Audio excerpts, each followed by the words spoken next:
sort of the bottom line of the whole thing is that we got a president who doesn't care about your kids or grandkids. And I think we should have a president who thinks about our kids and grandkids every single day. That is how I evaluate the work that we're doing as a country.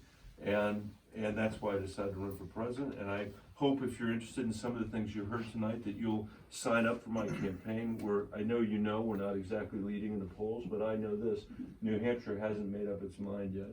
And I know very well a guy who used to be a young man. He's not as young anymore, but who was a predecessor of mine in Colorado named Gary Hart, who at about this time in the election was about 1% in the polls. And he went on to win the New Hampshire primary and has a great fondness for New Hampshire as a result, because from there he went on to win an equal number of delegates to Walter Mondale, and only lost because the superdelegates ended up voting for the vice president. I think this moment in time is as open as that moment in time, and that's why I'm still running. So. Well, let me square the circle. Okay.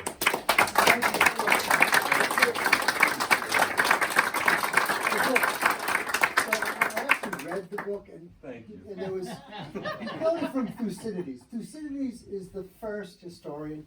He's an ancient Greek, wrote about the Peloponnesian War.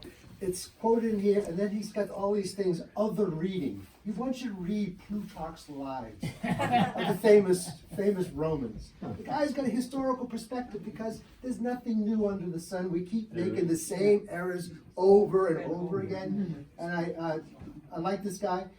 He's got the command of details that our Jim Donchez does. You know, you listen to Jim Donchez, he's got the details down.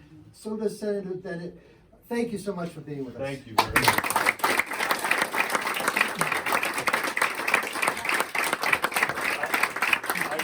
I can't resist. I wouldn't have obviously said it if you hadn't said it, but Plutarch's Lives. Here's my favorite.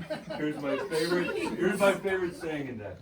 Here's my favorite saying. So Cato was once approached in ancient Rome by a bunch of young people, and the young people said to him, Cato, why are there so many statues of lesser people than you in Rome, and there's no statue of you?